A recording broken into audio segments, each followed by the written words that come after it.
नमस्कार, 7 बजे के शो देश प्रदेश में आपका स्वागत है। मुंबई से मैं हूं पूजा भारद्वाज और इस वक्त मैं मुंबई के बांद्रा वेस्ट इलाके में हूं। आप देखें ये अनन्या पांडे का घर है बांद्रा वेस्ट में मौजूद मोनिशा अपार्टमेंट, जहां पर शुरू से ही मीडिया के कैमरे यहां पर मौजूद हैं आज सुबह से ही, क्योंकि आर्यन खान पर जिस तरह से पूरा ड्रग्स का ये मामला चल रहा है, आज पूरा फोकस अनन्या पांडे पर ही आता हुआ दिखा। एनसीबी की टीम अचानक यहां पर पहुंची और तलाशी ली गई। तलाशी के बाद उनके फोन लैपटॉप को जब्त किया गया। एनसीबी दफ्तर में उनको समन किया गया। वो वहां पर पहुंची और करीब 2 घंटे तक उनसे पूछताछ चली है।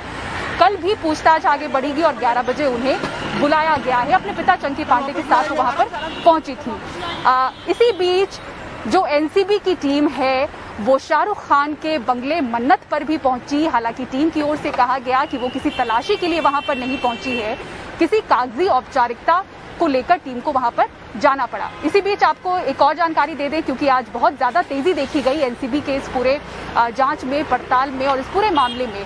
शाहरुख खान भी अचानक आज सुबह आर्यन खान अपने बेटे से मिलने के लिए आर्थर रोड जेल पहुंचे। और आपको बता दें कि इस पूरे कोरोना संकट काल में कैदियों से मिलने की इजाजत नहीं थी परिजनों को या फिर वकीलों को सामने से, लेकिन आज से ही इजाजत दी गई है। और सबसे पहले शाहरुख खान वहां पर पहुंचे अपने बेटे आर्यन खान से मुलाकात के लिए। करीब 15 मिनट तक वो अपने बेटे से वहां पर मिले। तो ये तेजी भी देखी गई है एनसीबी की ओर से आज पूरे पड़ताल में और ये सारे घटनाक्रम आज देखे गए।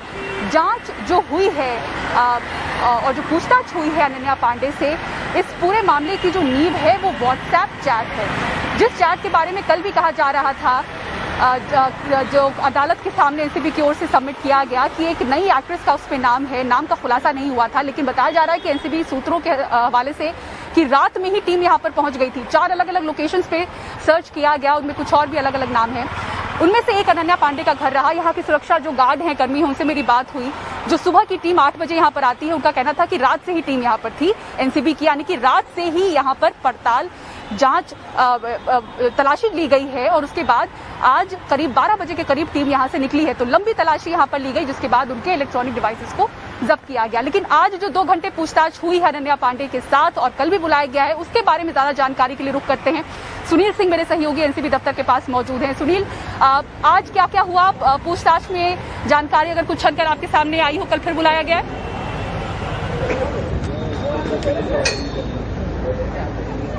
देखिए पूजा, 2 बजे बुलाया गया था अनन्या पांडे को, 4 बजे वो यहाँ पर आई और तकरीबन 2 घंटे उनसे इस एनसीबी के दफ्तर में पूछताछ हुई है। पूछताछ उस व्हाट्सएप के संदर्भ में हुई है जो कि आर्यन खान और उनके बीच हुई थी और जिसमें ड्रग्स का जिक्र था, ये जानकारी मिली है। उसी के संदर्भ में जो एनसीबी का कहना है कि वो अहम जानकारियां इकट्ठा करना चाहती हैं, कुछ क्रॉस चेक करना चाहती हैं, इसीलिए उन्हें बुलाया गया था। लेकिन 2 घंटे की पूछताछ हो गई, क्योंकि सूर्यास्त हो गया और सूर्यास्त के बाद किसी महिला से पूछताछ नहीं की जा सकती है बिना उसकी मर्जी से। हमें ये जरूर हो सकता था कि वो कह सकती थी कि आज ही, चूंकि उनके पिता भी वहाँ पर परिवार के सदस्य भी हैं और कोई महिला साथ में हो तो पूछताछ की जा सकती है, लेकिन उन्होंने शायद चुना कि कल वो आएंगी। इसीलिए ये जानकारी मिल रही है कि आज जो है 2 घंटे की पूछताछ हुई। सूर्यास्त होने के बाद, पूछताछ पूरी न होने के बाद उन्हें आज जाने दिया गया है। कल फिर से बुलाया गया है, ये जानकारी है। हालांकि इस पर अधिकृत तौर पर अभी तक एनसीबी ने कुछ जवाब नहीं दिया है। तो इसका मतलब ये हुआ कि अभी भी उनसे कुछ पूछताछ होनी बाकी है। लेकिन ये जो अनन्या पांडे हैं, वो तो उस व्हाट्सएप चैट के चेन की पहली कड़ी हैं, ऐसा लग रहा है, क्योंकि इसमें और भी कई नाम हैं। हो सकता है कि और भी कई लोगों को इसमें समन किया जा सकता है, बुलाया जा सकता है, अगर जरा भी उनसे कुछ जानकारियां लेनी होगी या फिर कहीं शक के दायरे में आ रहे होंगे। तो जो सबसे बड़ा नाम है वो उस ड्रग्स पेडलर का है, विदेशी का, जिसकी कि एनसीबी अभी तक पता करने की कोशिश करी, उसकी पहचान नहीं हो पाई है। तो शायद इन सब के जरिए उसकी पहचान होने की कोशिश की जा रही होगी, क्योंकि जो जानकारी मिल रही है, जो एएसपी अनिल सिंह की दलील थी कि आर्यन खान ने उस की पहचान बताने से इनकार किया या वो उसमें सहयोग नहीं कर रहे हैं, तो हो सकता है इन लोगों के जरिए उसकी पहचान निकालने की ये कोशिश हो एनसीबी की।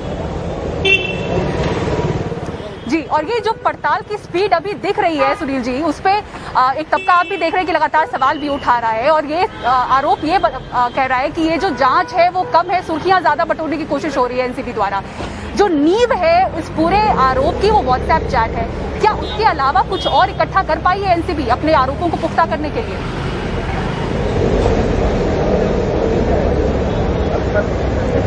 देखिए, जब पहले दिन 2 अक्टूबर को तलाशी ली गई थी, रेड मारी गई थी, जबकि रेव पार्टी की जानकारी मिली थी, तब उसी दिन जो आर्यन खान के साथ मौजूद उनका दोस्त अरबाज मर्चेंट था, उसके जूते से ड्रग्स बरामद हुई थी। इसके अलावा मुनमुन धमेचा, जो कि इन्हीं 3 लोगों को पहले गिरफ्तारी दिखाई गई थी 3 अक्टूबर को, मुनमुन धमेचा के पास से भी ड्रग्स मिली है 6 ग्राम, ये बताया गया है एनसीबी की तरफ से। उसके बाद जो और लोग उसमें कुछ गिरफ्तार हुए, जो 2 लोग जो कि कूच से वापस गोवा से लौट के आए थे, उनके पास से भी ड्रग्स मिलने की बात की थी और कंज्यूम की गई थी। 2 पैडलर गिरफ्तार हुए हैं। तो ऐसा नहीं है कि कोई ड्रग्स गिरफ्तार नहीं हुई है, जो कि बताया जा रहा है, और सिर्फ चैट के आधार पर यह पूरी कहानी कही जा रही है। उस दौरान अरबाज मर्चेंट ने भी बताया कि वो और आर्यन जाकर क्रूज पे जाकर स्मोक करने वाले थे, चरस लेने वाले थे।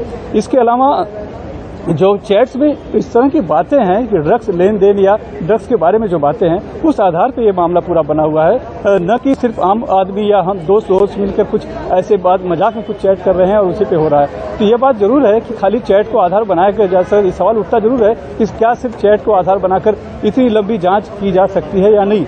लेकिन आपको देखना होगा कि इसके पहले सुशांत सिंह राजपूत की संदिग्ध मौत मामले में जब ड्रग्स की बात उभर कर आई और जब ईडी ने जांच करते हुए जब उनका चैट निकाला, तब उसमें बहुत सी बातें ड्रग्स से जुड़ी मिली और उसके आधार पर कितने लोगों से पूछताछ हुई और तकरीबन 35 किलो आसपास लोग गिरफ्तार भी हुए, जिसमें कि कई लोग उसमें ड्रग्स पैडलर भी थे और बड़ी लंबी उन्हें कैद भी रहना। रिया चक्रवर्ती को जेल में रहना पड़ा था, शोएब चक्रवर्ती उसके भाई को जेल में रहना पड़ा था, जिन्होंने कि जो है कि डिजिटल पेमेंट किया था, जो बहुत बड़ा उनके खिलाफ सबूत था। तो क्या ऐसे कुछ सबूत उस चैट्स में हैं या क्या है, वो सब खंगाला जा रहा है। तो सिर्फ सवाल उठाने वाले सवाल तो उठाएंगे, लेकिन एजेंसी जो है वो सिर्फ चैट ही के आधार पर ही पूरा केस नहीं है, बल्कि जो ड्रग्स बरामद हुए हैं आरोपियों के पास बरामद हुए हैं। और ये जो दलील दी गई थी एसजी की तरफ से कि मेरे साथी के पास ड्रग्स होने की जानकारी होना भी एक तरह से कंसीव पोजीशन है, तो वो जो है बात कहीं न कहीं उभर कर आई है और कल के आदेश में उसको माना भी है सेशन जज ने, और उसी के आधार पर ही उन्होंने बताया था कि ये जमानत देने के लिए कुछ केस नहीं है। तो एकदम से हवा में उड़ा देना या सवाल उठा देना ये जी, उसी बात पे जो लीगल एक्सपर्ट्स हैं ये भी कह रहे हैं कि जो कॉन्शियस पोजीशन की बात हो रही है, यानी कि उनको जानकारी थी, वो किस कॉन्टेक्स्ट में हो रही है उसको भी शायद एक भ्रामक तरीके से एनसीबी की ओर से रखा गया है, क्योंकि कुछ लीगल एक्सपर्ट्स कह रहे हैं कि जब तक कमर्शियल क्वांटिटी की जानकारी ना हो उसको हम कॉन्शियस पोजेशन नहीं कह सकते हैं। खैर, नजर इसमें बनी रहेंगी। अनन्या पांडे से 2 घंटे की पूछताछ चली है, कल फिर उनको बुलाया गया है। अब देखते हैं कि ये जो पड़ताल का सिलसिला है आगे कितना चलता है। फिलहाल जैसा कि सुनील बता रहे हैं कि इस व्हाट्सएप चैट के पड़ताल की पहली कड़ी अनन्या है, कुछ और नाम भी सामने आ सकते हैं। रुक रहे एक ब्रेक के लिए, ब्रेक के बाद आपको दिखाएंगे 100 करोड़ का टीकाकरण का जो आंकड़ा पहुंचा है, उस पर देश भर में कहां उत्सव मनाए गए, किस तरह से सेलिब्रेट किया गया। लौटते हैं तस्वीरें और पूरी खबर के साथ एक ब्रेक के बाद।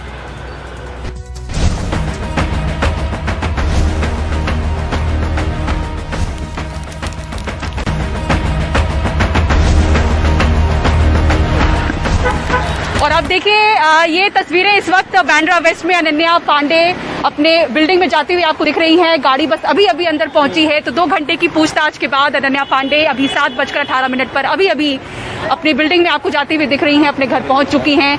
और मीडिया की हलचल भी आपको बाहर इस वक्त यहाँ पर नजर आ रही होगी। वन वे ये बिल्कुल है, उनकी गाड़ी का अंदर पहुंचना भी काफी दिक्कत का सामना उनको करना पड़ा। हालांकि अंदर चंकी पांडे, उनके पिता और अनन्या पांडे पहुंच चुकी हैं। कुछ तस्वीरें हम आपको यहाँ से दिखाने की कोशिश करेंगे, मीडिया से बिल्कुल भी दूरी बनाते हुए, परहेज करते हुए वो अंदर पहुंची हैं अपने पिता चंकी पांडे के साथ। और आप देखिए जो पहला माला है, पहला फ्लोर है, वहीं पर अनन्या पांडे रहती हैं। यहाँ से 3 बजे के करीब वो निकली थी उनके पिता चंकी पांडे के साथ, उनके साथ वकील भी थे, और 1 घंटे के अंदर वो एनसीबी दफ्तर पहुंची। 4 बजे से लेकर 6 बजे तक उनसे पूछताछ हुई। 2 घंटे की पूछताछ के बाद एनसीबी दफ्तर से वो 6 बजे निकली हैं और करीब 1.25 घंटे में वो यहाँ पर पहुंच चुकी हैं। कल एक बार फिर से उनको एनसीबी दफ्तर में बुलाया गया है 11 बजे पूछताछ के लिए।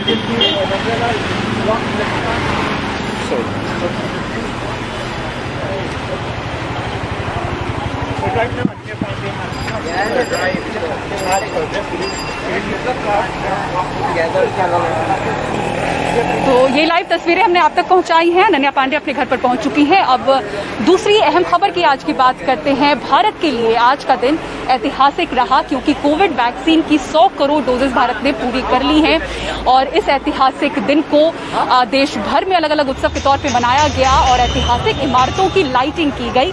कुतुब मीनार और आप देखें लाल किले को किस तरह से रोशनी से नहाया गया है, इन तस्वीरों में आप देख सकते हैं। तो ऐतिहासिक दिन को कुछ ऐतिहासिक इमारतों की तरह से लाइटिंग करके इस उत्सव को मनाया गया।